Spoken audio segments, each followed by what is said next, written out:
वसल्लम जब ये 4 महीने शुरू होते थे अपनी इबादतों में इजाफा कर देते थे। उन महीनों से ज़्यादा जब मुहर्रमुल हराम, ज़ीक़ादा, ज़िलहिज्जा, ये रजब, ये 4 महीने ऐसे हैं जब ये महीने आते थे तो अल्लाह के नबी अपनी इबादतों में इजाफा करते थे, अपने ज़्यादातर वक्त अपने रब को मनाने में लगाते थे, अपने रब के सामने रोने में लगाते थे।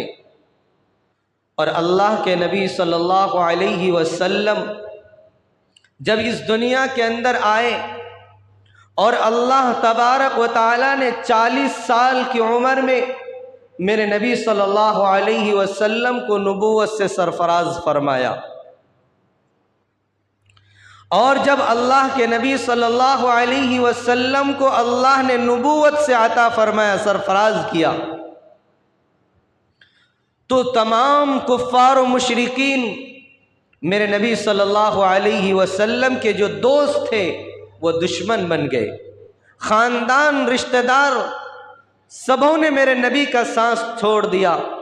यहाँ तक कि जो आपके चचा थे, जिन्होंने हमारे नबी सल्लल्लाहु अलैहि वसल्लम की पैदाइश की खबर को सुन करके, जिस बांदी ने मेरे नबी सल्लल्लाहु अलैहि वसल्लम की विलादत की खबर दी थी, फ़ौरन एक ही आवाज़ में कह दिया कि तू आज़ाद है, क्योंकि तूने मुझे आज वो खबर सुनाया जिस खबर के लिए मैं बहुत दिनों से इंतज़ार कर रहा था। वही चाचा जब अल्लाह के नबी ने कहा कि ऐ लोगों पढ़ लो ला इलाहा इल्लल्लाह, तुम कामयाब हो जाओगे, सबसे पहला कंकर फेंकने वाला, सबसे पहला पत्थर मारने वाला वही चाचा निकला। इस कलमे के लिए, इस कलमे और इस दीन को फैलाने के लिए मेरे नबी ने बहुत मशक्क़तें उठाई, बहुत तकलीफ़ें झेली, ऐसे मशक्क़त उठाई कि अपने बेगाना हो गए, पराए हो गए, पहचानने से आरी हो गए। और सबकी यही आदत थी कि ऐ मोहम्मद सल्लल्लाहु अलैहि वसल्लम, तुम जिस दीन की तरफ हमें बुलाते हो उस दीन को तुम छोड़ दो, हम तुम्हारे ऊपर से सारी तकलीफ़ों को दूर कर देंगे, सारी परेशानियों को ख़त्म कर देंगे, तुम्हें हम जो परेशान करते हैं परेशान करना छोड़ देंगे। ऐ मोहम्मद, एक मर्तबा तुम उस दीन का इनकार कर दो जिस दीन को लेकर के, जिस कलमे की तरफ तुम बुलाते हो, जिस अल्लाह की तरफ तुम बुलाते हो, उस अल्लाह का एक मर्तबा इनकार कर दो। लेकिन मेरे नबी सल्लल्लाहु अलैहि वसल्लम फरमाया कि जब तक मेरे जिस्म के अंदर जान है, मेरे रगों के अंदर जब तक मेरा खून दौड़ता रहेगा, उस वक्त तक ये आमिना का लाल, अब्दुल्लाह का दुलारा कभी अपने दीन से नहीं फिर सकता है। चाहे मेरे जिस्म के टुकड़े हो जाए, चाहे मैं अपनी जान गंवा दूं, लेकिन जिस कलमे की तरफ मैं तुम्हें बुलाता हूं उस कलमे का कभी मैं इनकार नहीं कर सकता। अल्लाह के नबी सल्लल्लाहु अलैहि वसल्लम के गमखार आपके चचा अबू तालिब, आपके रफ़ीक़ हयात हज़रत खतीजतुल कुबरा रज़ियल्लाहु ताला अन्हा, ये दोनों कुफ़ार और मुशरिकीन इन दोनों का अदब किया करते थे, इनका एहतराम किया करते थे, क्योंकि हज़रत खतीजतुल कुबरा मक्का की वो ख़ातून थी कि तमाम मक्का के अंदर सबसे ज़्यादा मालदार ख़ातून थी, और तमाम मक्का के सरदार हज़रत खतीजतुल कुबरा से तिजारत का काम किया करते थे। इसलिए हज़रत खतीजतुल कुबरा का एक रौब था, एक दबदबा था, जिसकी वजह से कुफ़ार और मुशरिकीन खामोश रहते थे, इतनी तकलीफ़ नहीं पहुँचा सकते थे। और आपका चचा, जिनके ज़िम्मेदारी में आबे ज़मज़म पिलाना, हाजियों को ज़मज़म भर के पिलाना, मक्का का मुतवल्ली, काबे का मुतवल्ली, फिर ऐसे भतीजे को कैसे परेशान, तो परेशानी थोड़ी कम थी। लेकिन जब मेरे नबी सल्लल्लाहु अलैहि वसल्लम 10वीं साल में पहुँचे, उसी साल मेरे नबी सल्लल्लाहु अलैहि वसल्लम के रफ़ीक़ हयात हज़रत खतीजतुल कुबरा का इंतकाल हो गया। कुफ़ार मक्का को और हौसला मिल गया कि जिस औरत के तुफैल हम इनको बख्श रहे थे, आज वो औरत दुनिया से चली गई, हमारा रास्ता थोड़ा साफ हो गया। और उसके कुछ ही दिन बाद, उसी साल के अंदर, जो हर वार को, हर पत्थर को अपने पीठ से लेने वाले, हर वार को रोकने वाला चचा, हर दिल अजीज चचा जनाब अबू तालिब, जो हमारे नबी सल्लल्लाहु अलैहि वसल्लम के एक रहनुमा थे, एक रहबर थे, हर तरह से निगहबानी करते थे, बाप की तरह, अपने बच्चों की तरह हमारे नबी सल्लल्लाहु अलैहि वसल्लम की देखभाल करते थे। उसी चचा का उसी साल, जिस साल हज़रत खतीजतुल कुबरा का इंतकाल हुआ, चचा अबू तालिब का भी इंतकाल हुआ। अल्लाह के नबी सल्लल्लाहु अलैहि वसल्लम पर गमों का पहाड़ टूट गया। एक साल रफ़ीक़ हयात, शरीक हयात, ज़ौजा मोहतरमा हज़रत खतीजतुल कुबरा भी, और अपना चचा जो बाप की तरह, अपने बच्चे की तरह हमारे नबी को अपनी निगरानी में रखते थे, वो चचा भी निकल गए। तो हमारे नबी बहुत ज़्यादा गमज़दा हो गए, रोने लगे, और रोते रोते उस साल का नाम आमुल हुज़्न रख दिया। ये साल जो है मेरे लिए गम का साल है, रोने का साल है, क्योंकि एक साल में दो चीज़ मुझसे अल्लाह ने छीन ली, चचा भी और रफ़ीक़ हयात भी चली गई। जब आदमी शादीशुदा है, अगर उसकी बीवी जुदा हो जाती है, आदमी बेसहारा हो जाता है, बेसहारा हो जाता है, ऐसे हो जाता है जैसा कि इसका दुनिया में कुछ है ही नहीं। दीवाने हो जाते बहुत से, क्योंकि एक जोड़ी थी, वो जोड़ी जब टूट जाती है तो बहुत तकलीफ होती है। तो अल्लाह के नबी सल्लल्लाहु अलैहि वसल्लम के पास ऐसी बीवी जो उस वक्त साथ दी थी कि जब सबसे पहले हमारे नबी सल्लल्लाहु अलैहि वसल्लम ने ये कहा कि आज अल्लाह ने मेरे पास एक फ़रिश्ता भेजा और अल्लाह ने मुझे नबी बनाया, फ़ौरन हज़रत खतीजतुल कुबरा ने लब्बैक कहकर ला इलाहा इल्लल्लाह पढ़कर सबसे पहली इस्लाम के अंदर दाखिल होने वाली ख़ातिन आपकी ज़ौजा मोहतरमा बनी। और हर मुसीबत में, चाहे माल से हो, जान से हो, कैसी परेशानी आए, हर मुसीबत में खड़ा उतरने वाली बीवी, जब वो जुदा हो जाए तो कितनी तकलीफ होगी। और अल्लाह के नबी सल्लल्लाहु अलैहि वसल्लम हज़रत खतीजतुल कुबरा से इतनी मोहब्बत करते थे कि जब तक खतीजतुल कुबरा निकाह में रही, दूसरा निकाह मेरे नबी ने नहीं फरमाया। क्यों? ताकि हमारी मोहब्बतों में बंटवारा ना हो जाए, कोई दूसरा आकर हमारी मोहब्बत को दूसरी तरफ मुतवज्जे ना कर दे। जब तक खतीजतुल कुबरा निकाह में रही, मेरे नबी ने कोई दूसरा निकाह नहीं किया। ये जितनी सारी बीवियां आई, 9 बीवियां, ये खतीजतुल कुबरा के बाद आई, उससे पहले कोई बीवी नहीं, क्योंकि मोहब्बत इतनी थी। और हमारे नबी के जितनी औलादें पैदा हुई वो सब के सब खतीजतुल कुबरा से हैं, बाकी किसी से औलाद नहीं। एक बांदी थी जो मारिया कुतुबदिया थी, उससे एक बेटा पैदा हुआ था।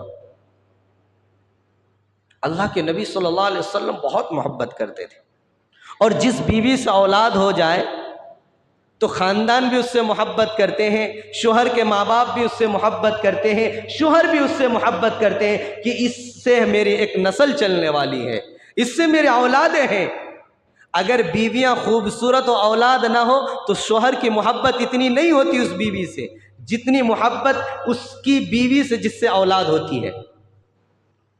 तो औलाद वाली बीवी भी हज़रत खतीजा थी, और मोहब्बत करने वाली, यहाँ तक कि जब निकाह हुआ, जितने तिजारती काफ़िले थे, जितने मालो दौलत थे, पहले ही दिन, पहली रात में मेरे नबी सल्लल्लाहु अलैहि वसल्लम के कदमों में सारा माल डाल दी। कहा कि ए नबी, आज से मेरा माल भी, मेरा जान भी, सब कुछ आपके कदमों में निछावर है। चाहे जिस तरह चाहे आप मेरे मालों को खर्च कीजिए, जिस तरह चाहे आप मुझे इस्तेमाल कीजिए, मैं कभी चूं और चरा भी नहीं करूँगा, कभी मैं आपको उफ तक भी नहीं कहूँगी। ऐसी गमखार बीवी थी।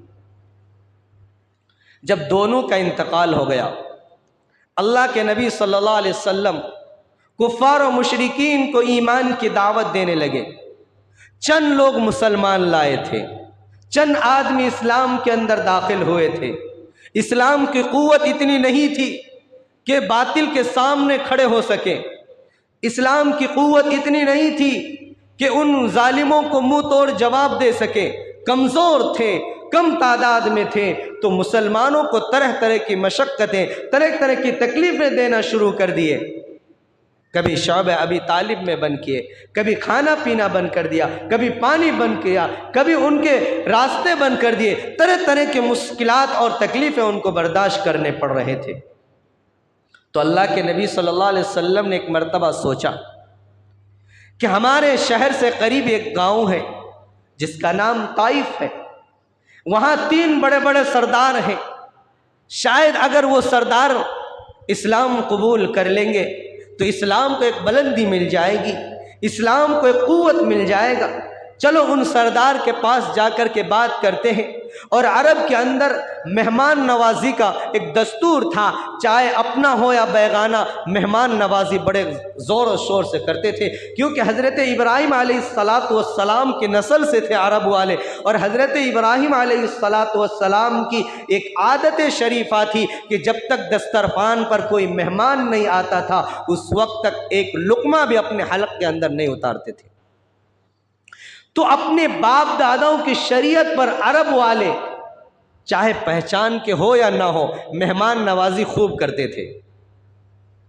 तो अल्लाह के नबी सल्लल्लाहु अलैहि वसल्लम इसी आरजू में, इसी तड़प में गए कि चाहे वो मेरी बात ना माने, चाहे मेरी बात सुने या ना सुने, लेकिन मुझे तकलीफ तो नहीं देंगे। तो मेरे से 2-4 बात करेंगे तो जगह शरीफ ख़ानदान थे, सरदार थे, ताइफ के बड़े बड़े सरदार थे। क्योंकि पहले बादशाहत नहीं चलती थी, सरदार चलते थे। हर गांव, हर कबीले का एक सरदार होता था, हर ख़ानदान का एक सरदार होता था, और वही सरदार अपने ख़ानदान वालों का फैसला किया करता था।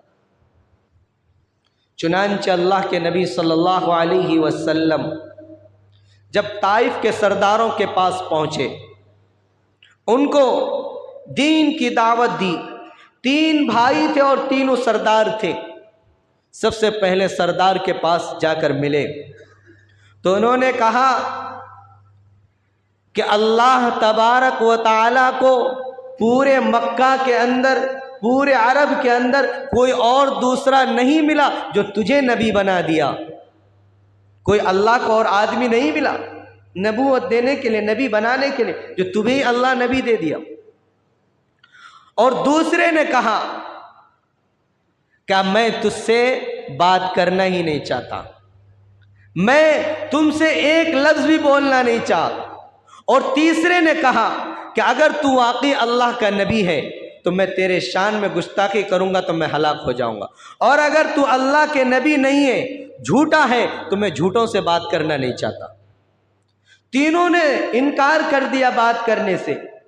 तीनों ने मुंह फेर लिया, पानी को नहीं पूछा, बैठने को नहीं कहा। हद तो यहां हो गई जब तीनों सरदारान इनकार कर दिए। मेरे नबी जब वापस आ रहे थे तो उन तमाम जालिम सरदारों ने मेरे नबी सल्लल्लाहु अलैहि वसल्लम के पीछे औबाश लड़कों को लगा दिया, बदमाश लड़कों को लगा दिया, और ये कह करके लगा कि ये जो मोहम्मद जा रहा है सल्लल्लाहु अलैहि वसल्लम, इनको पत्थरें मारो, इनको कंकड़ियों से मारो, इनको गालियां दो, और शहर के कूड़ा करकट उठा करके इनके अंदर फेंको। चुनांचे मेरे नबी सल्लल्लाहु अलैहि वसल्लम उन जालिमों से जब वापस आ रहे थे, वो तमाम गांव के नौजवान, वो तमाम शहर के बदमाश नौजवान हमारे नबी सल्लल्लाहु अलैहि वसल्लम के पीछे लगे। कोई पत्थर मार रहा है, कोई कंकर मार रहा है, कोई ढेले उठा करके मार रहा है, कोई कूड़ा करकट डाल रहा है। यहाँ तक कि मेरे नबी सल्लल्लाहु अलैहि वसल्लम का सारा जिस्म लहू लुहान हो गया। पूरे जिस्म से मेरे नबी सल्लल्लाहु अलैहि वसल्लम के खून मुबारक बहने लगे। और यहाँ तक कि बहते बहते मेरे नबी सल्लल्लाहु अलैहि वसल्लम जो नालैन मुबारक पहने हुए थे, जो जूते मुबारक पहने हुए थे, खून से रंगीन हो गए। लेकिन उन जालिमों ने मारना नहीं छोड़ा, मारते मारते शहर के किनारे पर ला करके छोड़ा। जब मेरे नबी सल्लल्लाहु अलैहि वसल्लम शहर से जा रहे, आसमान हैरान, जिब्राइल हैरान, सारे फरिश्ते हैरान। हज़रत जिब्राइल अलैहिस्सलातु वस्सलाम से अल्लाह तबारक व तआला ने और हमारे नबी सल्लल्लाहु अलैहि वसल्लम ने पूछा, ए जिब्राइल, ये तो बजा तुझे कभी रोना आया? कहा कि मुझे सिर्फ 2 वक्त रोना आया था, 2 वक्त के अलावा मैंने कभी नहीं रोया।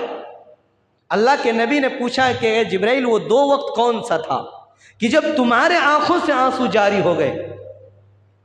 कहा कि अल्लाह के नबी, एक वक्त वो था जब मेरे आंख से आंसू जारी हुए जब हज़रत खलील हज़रत इब्राहिम अलैहिस्सलातु वस्सलाम को उनकी कौम ने आग में डाला था, और जब मैं मदद के लिए आया था तो इब्राहिम ने इनकार कर दिया कि मुझे तुम्हारी मदद नहीं चाहिए, मुझे तो मेरे रब की मदद चाहिए। उस वक्त मुझे रोना आ गया था कि अल्लाह का दोस्त, अल्लाह का खलील आग में जा रहा है, और आग की तपिश इतनी है कि अगर आदमी 2-3 किलोमीटर दूर है तो उसकी गर्म और उसकी तपिश ऐसी है कि आदमी को खड़ा रहना मुश्किल है। ऐसे आदमी जब ऐसे आग में अल्लाह का दोस्त जाएगा तो उनकी राख बन जाएगी। मुझे उस वक्त रोना आया था। और दूसरा रोना उस वक्त आया जब आपके ऊपर पत्थर पड़ रहे थे, आपके जिस्म से खून मुबारक निकल रहे थे, उस वक्त मुझे रोना आया था, क्योंकि उस वक्त अल्लाह का अर्श भी हिल रहा था। अल्लाह के नबी कसम अल्लाह की, हज़रत जिब्राइल फरमाते, अगर आपका एक कतरा भी अगर खून ज़मीन पर गिर जाता तो सारा ज़मीन फट जाती और ज़मीन फट करके पूरी बस्ती को निगल जाती। एक कतरा भी अगर खून ज़मीन पर गिर जाता आपका, क्योंकि अल्लाह का अर्श हिलने लग गया था। सारे आसमान के फरिश्ते आप पर जब पत्थर बरसा रहे थे तो फरिश्तों के आंखों से आंसू जारी थे कि अल्लाह के लाडले नबी, अल्लाह के दुलारे नबी, अल्लाह के प्यारे नबी, और ऐसे नबी को आज पत्थर बरस रहे हैं। अल्लाह का अर्श हिल रहा है, फरिश्ते खामोश है, फरिश्ते आगे नहीं बढ़ रहे क्योंकि अल्लाह का हुक्म नहीं है। अल्लाह से मेरे नबी ने मदद तलब नहीं की। अल्लाह भी देख रहे नज़ारा कि क्या करना है। जमीन साकत है, जमीन कह रही कि काश कि मुझे अगर अल्लाह फटने का हुक्म देता तो मैं फौरन फट जाती और ये सारे जालिमों को अपने अंदर निगल लेती, क्योंकि मैं जमीन खुद ये कह रही थी ये नज़ारा मुझे देखने से पहले क़यामत बर्पा हो जाता तो ज़्यादा अच्छा होता कि आज उस नबी पर पत्थर बरस रहे जो इस दुनिया के अंदर नहीं बल्कि पूरी कायनात के अंदर, आसमान और ज़मीन के अंदर जिस नबी के सदक़े में अल्लाह ने कायनात को सजाया, आज उसी नबी पर पत्थर बरस रहे हैं। अल्लाह अगर मुझे इस नबी के जिस्म पर पत्थर पड़ने से पहले मेरे जिस्म को टुकड़े टुकड़े करके तो क़यामत बरपा कर देता तो ज़्यादा बेहतर होता, ताकि मुझे ये नज़ारा देखने को न मिलता। लेकिन उन जालिमों को तरस नहीं आ रहा था। उन जालिमों पर, मेरे नबी पर पत्थर बरसाने से ज़रा भी पीछे नहीं हट रहे थे। ऐसे नबी पर पत्थर बरसाए जब शहर से बाहर निकले। अल्लाह के नबी सल्लल्लाहु अलैहि वसल्लम जब शहर से बाहर निकले, नौजवान जब भाग गए, शहर के किनारे पर छोड़कर एक दरख्त से टेक लगाए और बैठ करके अल्लाह के नबी सल्लल्लाहु अलैहि वसल्लम टेक लगा करके बैठ गए और गमज़दा हालत में अल्लाह के नबी सल्लल्लाहु अलैहि वसल्लम की बेइख्तियार ज़बान से दुआएं निकलने लगी कि अल्लाह तुम मुझे ऐसे बेगानों के हवाले करता है। अल्लाहुम्मा अश्की, ए अल्लाह मैं तुझसे शिकायत करता हूँ कि ए अल्लाह मैं कमज़ोर हूँ, ए अल्लाह मेरी ताकत नहीं, मेरी क़ुव्वत नहीं। ए अल्लाह तू मुझे ऐसे लोगों से, या अल्लाह ऐसे लोगों के हवाले करता है जो मुझसे मुँह फेरने वाला है, जो मुझसे बात करने के लिए तैयार नहीं। ए अल्लाह उन जालिमों ने मुझे बहुत से पत्थर मारे हैं। ए अल्लाह मेरा पूरा जिस्म लहू लुहान हो गया।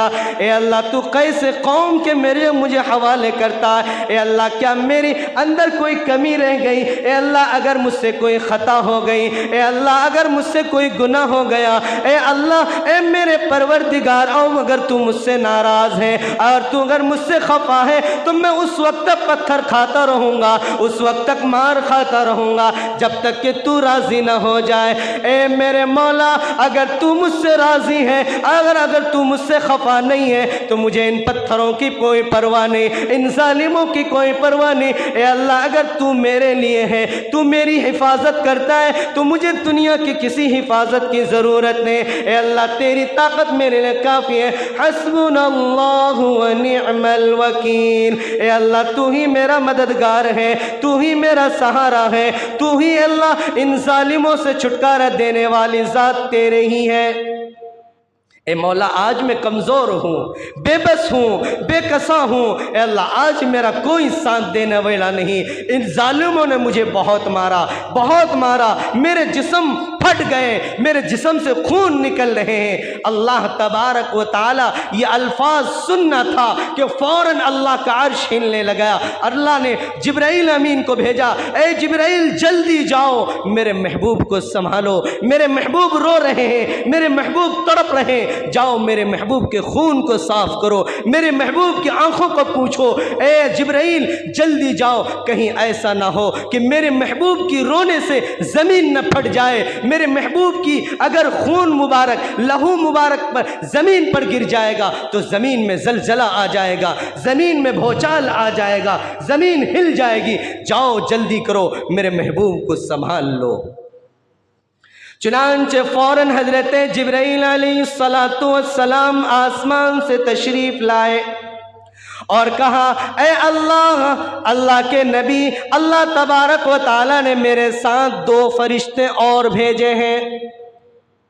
ए अल्लाह के नबी, आपके साथ जो ये जालिमों ने बात की, इन सरदारों ने जो आपसे तुरुशरू होकर बात की, मुंह चढ़ा करके बात की, अल्लाह ने उन तमाम बातों को, उन तमाम गुफ्तगू को सुन लिया।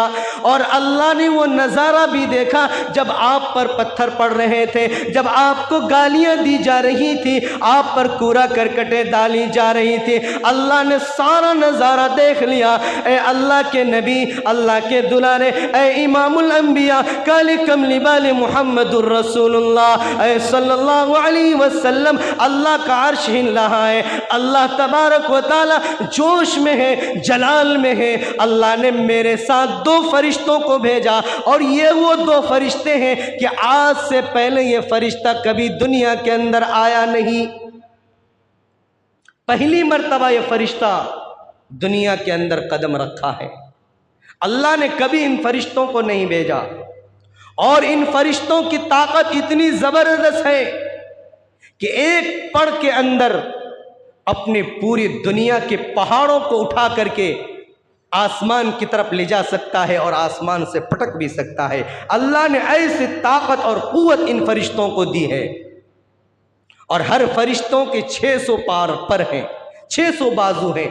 एक पर के अंदर इतना ताकत है कि एक पर के ज़रिए से दुनिया के जितने पहाड़, ये ऊंची ऊंची पहाड़ें दिख रहे हैं, एक पर पहाड़ों के अंदर डाल करके पूरे पहाड़ों को आसमान की तरफ ले जा सकता है और आसमान से फिर पटक सकता है नीचे के। ए अल्लाह के नबी, अल्लाह सिर्फ एक इशारा चाहता है। ये फरिश्ते आपके हुक्म के मुंतज़िर हैं। आप सिर्फ इशारा कीजिए, आप सिर्फ हुक्म कीजिए। ये जो बस्ती के दरमियान ताइफ जो बस्ती है, उनके दोनों तरफ पहाड़ हैं, बीच में वो बस्ती है। कहा ये दोनों तरफ जो पहाड़ हैं, ये 2 फरिश्ते आए हैं। हर फरिश्ते एक एक पहाड़ों को अपने परों में उठाएंगे और पहाड़ों को इनके ऊपर ला करके छोड़ देंगे, कुचल देंगे। और अगर आप ये चाहते हैं कि दोनों पहाड़ों को आपस में मिला दे, जिस तरह चक्की आपस में मिल करके आटा पीस देता है, ऐसी चक्की की तरह इनको आटे की तरह पीस करके रख देंगे। अल्लाह के नबी इशारा तो कीजिए, सिर्फ आपके इशारे की देर है, क्योंकि अल्लाह जलाल में है, अल्लाह गुस्से में है कि आज अल्लाह के उस नबी पर पत्थर बरसे हैं जिस नबी के सदक़े में सारा कायनात को सजाया गया। आप सिर्फ इशारा तो कीजिए। अल्लाह के नबी सल्लल्लाहु अलैहि वसल्लम हज़रत जिब्राइल अलैहिस्सलातु वस्सलाम की तरफ देखते हैं, फरिश्तों की तरफ देखें। अल्लाह के नबी तो रहमतुल लिल आलमीन थे। अल्लाह के नबी चाहे जितने मार खाए, लेकिन अपनी उम्मत को तबाह होता हुआ, अपनी उम्मत को बर्बाद होता हुआ नहीं देख सकते थे। हर नबी ने मार खाकर बद्दुआएं दी है अपनी उम्मत को। हर नबी ने अपनी उम्मत को दुनिया के अंदर तबाह कराया है।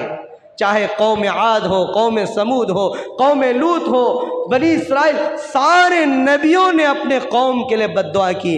लेकिन कुर्बान जाइए उस नबी रहमत पर जिस नबी की उम्मत हम गुनहगार हैं। आज उस नबी के लिए हम कुछ नहीं कर रहे, जो नबी इतना मार खाया कि अल्लाह का अर्श हिलने लगा, ज़मीन हिलने लगी, आसमान के सारे फरिश्ते रो रहे हैं। वो नबी जब ये ज़ुबान निकला कि अल्लाह के नबी सिर्फ इजाज़त दीजिए, ये आटे की तरह पीस करके रख दिया जाएगा इन कौमों को, इन जालिमों को। अल्लाह ने कुरान के अंदर फरमा दिया, वमा अरसलनाका इल्ला रहमतल लिल आलमीन, मैंने इस मोहम्मद को रहमतुल लिल आलमीन बना करके भेजा, पूरी दुनिया के लिए रहमत बना करके भेजा, पूरी कायनात के लिए रहमत बना करके भेजा।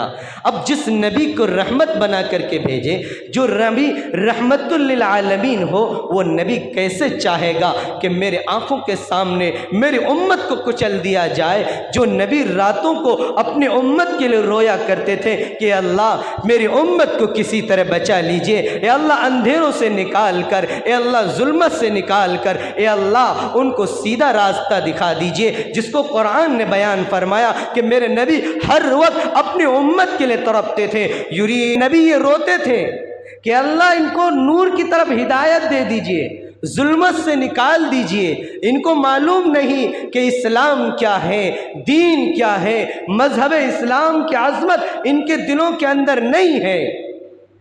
मेरे नबी ने उन फरिश्तों को कहा, ए फरिश्ते, मैं इस दुनिया के लिए रहमत बन करके आया हूं, न कि जहमत बन करके। अगर ये नादान हुए, ना समझ है, इन्होंने मुझ पर पत्थर बरसाए हैं, मैं उम्मीद करता हूं कि अल्लाह इनकी नस्लों में ज़रूर ऐसे लोगों को पैदा फरमाएंगे जो इस्लाम कबूल करके इस्लाम के खातिर अपनी जानों की कुर्बानियाँ पेश करेंगे। सारा का सारा गांव, सारा कबीला मुसलमान हो गया, उनकी नस्ल मुसलमान हो गई। अगर बद्दुआ कर देते थे, हलाक कर देते थे, उस वक्त मुसलमान का नाम और निशान भी मिट जाता। मेरे नबी मार खा करके, पत्थरें खा करके भी बद्दुआएं नहीं दी है। इसलिए मेरे दोस्तों, आज अगर हमें किसी से तकलीफ हो जाए तो हमारा दिल इतना बड़ा होना है कि उसको माफ़ करने का जज्बा, माफ़ करने की आदत हमारे दिलों के अंदर होना। यह अल्लाह के नबी की सुन्नत है, यह अल्लाह के नबी सल्लल्लाहु अलैहि वसल्लम की विरासत उम्मत को मिली है। ये विरासत हम उम्मत मुहम्मदिया को मिली है कि चाहे जालिम हम पर कितना ही जुल्म करे, जालिम को जुल्म से रोकना भी मेरे नबी की सुन्नत है। जालिम को जुल्म से रोकना भी मेरे नबी की सुन्नत है। मजलूम की मदद करना भी मेरे नबी की सुन्नत है। अल्लाह के नबी सल्लल्लाहु अलैहि वसल्लम मार खाए, तकलीफ़ें बर्दाश्त की। मेरे दोस्तों, जब प्रेशर ज़्यादा होता है, अब पानी के अंदर प्रेशर ज़्यादा लगाए तो पानी बहुत तेज़ ऊपर तक जाता है, उनकी फव्वारे बहुत दूर तक जाकर गिरती है। पानी के अगर फव्वारे को थोड़ा कम कर दे, उसको टाइट कर दे, तो सीधा निकल के बहुत दूर तक जाकर। तुम मेरे नबी पर गमों के पहाड़ टूटे हुए थे, गमज़दा थे, बेयारो मददगार थे, बीवी जुदा, चचा जो गमखार थे वो भी जुदा, और एक आरज़ू और तमन्ना लेकर गए थे कि वहाँ के सरदारान इस्लाम कबूल करें। लेकिन उन सरदार इस्लाम तो कबूल करना बड़ी दूर की बात, पानी तक नहीं पूछा, पानी भी बड़ी दूर की बात, यहाँ तक के शहर में बैठने के लिए जगह भी नहीं दी। कहीं किनारे पर, कहीं दरख्त के साए में बैठने की जगह भी नहीं दी। और शहर तक, जब तक शहर से बाहर ना निकला उस वक्त तक मेरे नबी को पत्थर बरसाए। एक गमों का पहाड़ टूट पड़ा था मेरे नबी पर, बहुत ज़्यादा गमज़दा थे। इसी गमज़दा हालत में अपने फूफी उम्मे हानी रज़ी अल्लाह ताला अन्हा के घर में गमज़दा हालत में सोए हुए थे। अब जिस आदमी को गम हो, जिस आदमी को इतने सारे गम हो, अपने अजीज़ों का छूटने का गम, फिर मार का गम, ये सारा गम अगर उसके पास इकट्ठा हो जाए तो फिर रात में नींद नहीं आती, आंख बंद भी हो जाए तो नींद नहीं आती, आदमी तड़पते रहता है। सोते सोते मेरे नबी सल्लल्लाहु अलैहि वसल्लम की ज़बान मुबारक से निकला, काश के मेरा कोई दोस्त होता, काश के मेरा कोई रफ़ीक होता, काश के मेरा कोई भाई होता, काश के मेरा कोई गमखार होता, मेरे गमों पर, मेरे ज़ख्मों पर कोई मरहम लगाने वाला होता, मुझे कोई तसल्ली देने वाला होता। ए अल्लाह, मैं कैसा बेयारो मददगार हूँ, कोई मुझे तसल्ली देने वाला नहीं, कोई मेरे ज़ख्मों पर मरहम करने वाला नहीं, कोई पट्टी लगाने वाला नहीं, कोई खून को साफ करने वाला नहीं। ए अल्लाह, मैं तो बेसहारा हूँ, बेयारो मददगार हूँ। ए अल्लाह, मैं क्या करूँ, कैसे करूँ? ए अल्लाह, क्या मेरी इबादत के अंदर या मेरी दावत के अंदर कोई कमी रह गई जो आप मुझसे तुरुशरू हो गए, मुझसे मुंह फेर लिए? वो अल्लाह अपने नबी से कैसे मुंह फेर सकता है? जो अल्लाह मेरे नबी की जुल्फ़ों की कसम खाता हो, जो अल्लाह मेरे नबी की कंबल जब ओढ़े तो उसकी कसम खाता हो, जो अल्लाह मेरे नबी के चेहरे की कसम खाता हो, जो अल्लाह मेरे नबी के दांतों की कसम खाता हो, जो अल्लाह मेरे नबी की मुस्कुराहट की कसम खाता हो। कभी अल्लाह कह वज़्ज़ुहा वल्लैलि इज़ा सजा, कभी अल्लाह कहता है ला उक़सिमु बिहाज़ल बलद, कभी अल्लाह कहता है या अय्युहल मुज़्ज़म्मिल, कभी अल्लाह कहता है या अय्युहल मुद्दस्सिर। तब अल्लाह कैसे अपने नबी को बियार और मददगार छोड़ सकता है? जो अल्लाह मेरे नबी की जुल्फ़ों की कसम खाए, जो अल्लाह मेरे नबी की मुस्कुराहट की कसम खाए, जो मेरे नबी ने ये कहा कि मैं बेसहारा हूँ, बेयार और मददगार हूँ, मेरा कोई दुख दर्द वाला नहीं, काश कि मेरा कोई दोस्त होता, काश कि मेरा कोई साथी होता तो मुझे ये गम की हालत में मुझे तसल्ली देता, कि दर्द को कम करता, मेरे जिस्म पर हाथ रखकर, मुझे मेरे सर पर हाथ रखकर तसल्ली देता। अल्लाह फरमाता है मेरा महबूब अपने दोस्त के लिए तड़पे और मैं अपने महबूब को दोस्त न दूं, ऐसा नहीं हो सकता। महबूब, तू दोस्त की फिक्र करता है, तू दुनिया के दोस्तों की फिक्र करता है। सारे नबियों को दुनिया के दोस्त मिले, आज आपको आसमान का दोस्त खुद बुलाने वाला है। ए मेरे नबी, तुझे दुनिया के दोस्तों की ज़रूरत नहीं, मैं खुद अल्लाह आपका दोस्त बन रहा हूँ, मैं खुद अल्लाह आपका रफ़ीक बन रहा हूँ, मैं खुद अल्लाह आज आपका मुश्ताक हूँ, आपकी दीदार करने का, आपकी सैर और तफरीह कराऊँगा। मैं खुद अल्लाह अपनी निगरानी में फरिश्तों के ज़रिए से सातों आसमानों का सैर कराऊँगा, ज़मीनों का सैर कराऊँगा, जन्नत और जहन्नम का सैर कराऊँगा। ए मेरे नबी, तो दुनिया के पारों की फिक्र करता है, मैं तुम्हें जन्नत का सैर कराऊं, 8 जन्नत का सैर कराऊंगा। हर जन्नत के अंदर अलग अलग नज़ारे तुम्हें देखने को मिलेगा, यहां तक कि मैं तुम्हें अपना अर्श भी आज दिखाऊंगा। इसलिए कुरान के अंदर अल्लाह तबारक व तआला ने सूरे बनी इसराइल के अंदर, ये जब हम मेराज का सफ़र सोचते हैं तो ये मेराज का सफ़र एक नहीं है, 2 सफ़र है। एक रात में अल्लाह ने मेरे नबी को 2 सफ़र कराए हैं, एक ज़मीन का सफ़र कराया, एक आसमान का सफ़र कराया। ज़मीन का सफ़र जो है इसको इसरा कहता है अरबी लफ्ज़ में। ये इसरा, मस्जिद हराम से मस्जिद अक्सा तक जो गया ये इसरा है। फिर मस्जिद अक्सा से आसमान पर जब चढ़ा इसको मेराज कहते हैं। अल्लाह तबारक व तआला कुरान में फरमाता है सुब्हानल्लज़ी अस्रा बिअब्दिही लैलन मिनल मस्जिदिल हराम इलल मस्जिदिल अक़सा। अल्लाह फरमाता है कि पाक है वो ज़ात जो अपने बंदों को रातों रात मस्जिद हराम से उठाकर मस्जिदुल अक़सा तक पहुँचाया। अल्लज़ी बारकना हौला, ऐसी जगह तक पहुँचाया जहाँ बरकतें रखी है, रहमतें रखी हैं। बारकना हौला लिनुरियहु मिन आयातिना, है कि मैं अपने नबी को बहुत सारी निशानात दिखाऊंगा, बहुत सारी अजाइबात दिखाऊंगा, ताकि मेरे नबी पर जो गम का प्रेशर था, मेरे नबी जो गम ज़दा थे, उनके गमों को मैं आज दूर करूंगा। मेरे नबी गम की हालत में उम्मे हानी के घर में लेट गए। फौरन अल्लाह ने फरमाया जिब्राइल जल्दी जाओ, मेरे नबी तड़प रहे हैं, बिस्तर पर रो रहे हैं, एक साथी की तलाश है, एक गमखार की तलाश है। आज मैं रब अपने नबी का इस्तकबाल करूँगा, आज मैं रब अपने नबी का दीदार करूँगा और अपना भी दीदार करूँगा और ख़ुद मेरे नबी का मैं दीदार करूँगा। चुनांचे फ़ौरन जिब्राइल अलैहिस्सलाम हुक्म सुनते ही भागते हुए आने लगे। अल्लाह ने बुला लिया, जिब्राइल कहाँ जा रहे हो? कहा अल्लाह का आपका हुक्म, मैं आपके नबी मुहम्मदुर रसूलुल्लाह को लेने जा रहा हूँ। कहा अच्छा अकेले जा रहे हो? कहा अकेले जा रहा हूँ, आपने हुक्म दिया मैं जा रहा हूँ।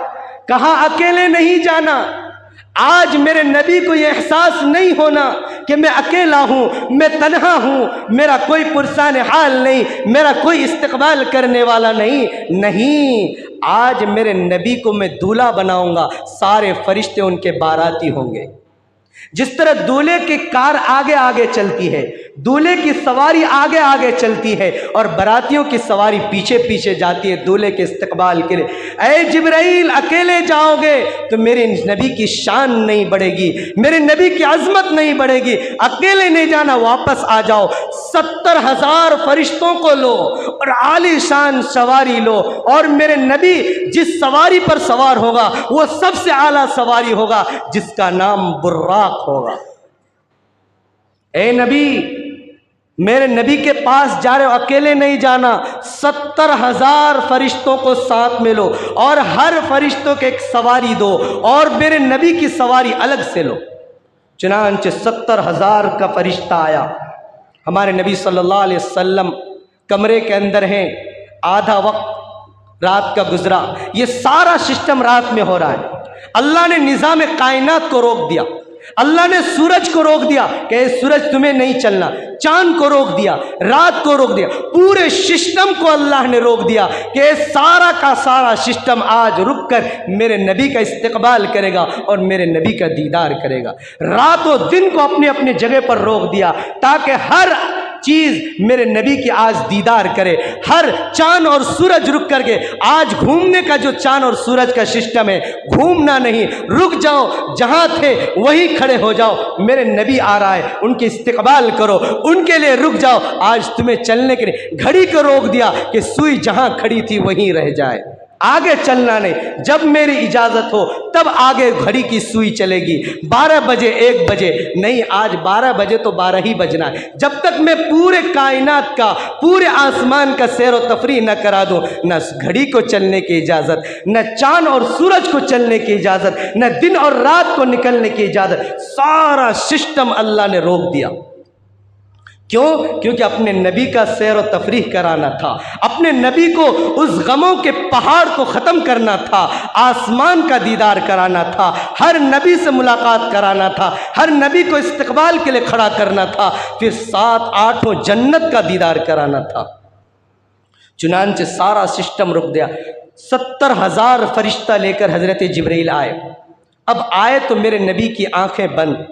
जिब्राइल अलैहिस्सलाम सोचते हैं उठाऊं तो कैसे उठाऊं, अगर पाँव पकड़ के उठाता हूं या हाथ हिला करके उठाता हूं तो मेरे नबी की नींद टूट जाएगी, उन नाराज़गी होंगी। अगर मेरे नबी नाराज़ हुए तो अल्लाह नाराज़ हो जाएगा। नबी नाराज़, नबी को तकलीफ हुई तो अल्लाह नाराज़ हो जाएगा और अल्लाह नाराज़ हो जाएगा तो फिर मैं बर्बाद हो जाऊंगा। कश्मकश में थे, कभी आगे बढ़ते कभी पीछे हटते। हजरत जिब्राइल कश्मकश में है कि कैसे नबी को उठाऊं, समझ में नहीं आ रहा। 70,000 फरिश्ते खड़े हैं कमरे के बाहर। कहा कि तुम रुको, मुझे सिस्टम समझ में नहीं आ रहा, कैसे नबी को जगाऊं, मैं जाता हूं रब से पूछ के आता हूं। कहा अल्लाह मुझे समझ में नहीं आ रहा, कैसे नबी को जगाऊं, अगर मैं पाँव पकड़ के जगाता हूं नबी की आंख खुल जाएगी, नींद खराब हो जाएगी, आप नाराज हो जाएंगे। मुझे समझ में, क्या अपना सर का ताज अपने नबी के कदमों में रख दूं या मैं क्या करूं, मुझे कोई सिस्टम समझ में नहीं आ रहा। कहा कि जिब्राइल जाओ, आगे बढ़ो, 70,000 फरिश्तों को लेकर कमरे के अंदर दाखिल हो और जब मेरे नबी सो रहे हैं मेरे नबी के कदम मुबारक को चूम लो और मेरे नबी बेदार हो जाएंगे। हजरत जिब्राइल अलैहिस्सलाम मेरे नबी सल्लल्लाहु अलैहि वसल्लम के कदम मुबारक को चूमा चूम कर पीछे हो गए। हमारे नबी की आंख खुल गई, हड़बड़ा कर उठे, जिब्राइल ये क्या कर रहे हो, मेरे कदम चूम रहे हो? कहा कि अल्लाह के नबी मैं नहीं चूम रहा हूँ, यह अल्लाह का हुक्म है, अगर मैं ना चूमूं तो मेरा रब नाराज हो जाएगा, इसलिए आप कुछ ना बोलिए, यह अल्लाह का हुक्म है, इसलिए मैं आपके कदम को चूम रहा हूँ। अल्लाह के नबी सल्लल्लाहु अलैहि वसल्लम आंख खुल गई, उठ गए। कहा कि अल्लाह के नबी अभी उठिए नहीं, सोए रहिए, क्योंकि ये 70,000 का मजमा है, जब तक के सारे फरिश्ते आपके कदम मुबारक को चूम न ले उस वक्त तक आपको उठना नहीं। और आज आपको अल्लाह अपने पास बुलाना चाहता है, अल्लाह आपको सलाम किया है और आपको अल्लाह अर्श पर बुलाना चाहता है, इसलिए आप लेटे रहिए। 70,000 फरिश्तों ने जब मेरे नबी सल्लल्लाहु अलैहि वसल्लम के कदम मुबारक को बोसा दे दिया, तो मेरे नबी ने जिब्राइल से पूछा, ए जिब्राइल ये बताओ, तुमने जो मेरे कदम मुबारक को चूमा तुम्हें कैसा महसूस हुआ? जिब्राइल का जवाब सुनिए। कहा कि अल्लाह के नबी, मैंने 8 जन्नत का नज़ारा किया, 8 जन्नत के अंदर मैंने घूमा हूं, लेकिन उन जन्नत के अंदर वो खुशबू नहीं है जो आपके कदम मुबारक में है। और जो सुकून मुझे आज आपके कदम मुबारक को बोसा देने में मिला, चूमने में मिला, मुझे वो 8 जन्नत के अंदर वो सुकून महसूस नहीं हुआ। ये मेरे नबी सल्लल्लाहु अलैहि वसल्लम के कदम मुबारक की बरकत कि जिब्राइल चूमे तो जिब्राइल को सुकून महसूस हो जाए, और वो नबी के कदम अब आसमान की तरफ रवाना होने वाली। मेरे दोस्तों ये सफ़र मेराज अब शुरू हो रही। हमारे नबी सल्लल्लाहु अलैहि वसल्लम बेदार हुए। बेदार होने के बाद अल्लाह के नबी सल्लल्लाहु अलैहि वसल्लम को मस्जिद हराम में लाए, हतीम के पास लेकर आए जिब्राइल अलैहिस्सलाम। हतीम के पास ला करके मेरे नबी सल्लल्लाहु अलैहि वसल्लम का सीना चीर दिया, ये सीना फाड़ करके अलग कर दिया, सारा सिस्टम अलग कर दिया, फाड़। जो ऑपरेशन करते ना, तो मेरे नबी का ऑपरेशन हुआ, सर्जरी हुआ, ऑपरेशन किया। आसमान से जन्नत से एक तश के अंदर नूर लाया था और जमजम कुएं से पानी निकाला हजरत जिब्राइल अलैहिस्सलाम। उस कुएं के पानी से, जमजम के पानी से मेरे नबी सल्लल्लाहु अलैहि वसल्लम के दिल मुबारक को धोया। फिर जो जन्नत से जो तश के अंदर नूर भर के लाया, वो नूर सारा का सारा नूर दिल के अंदर डाला, फिर उस दिल को बंद कर दिया।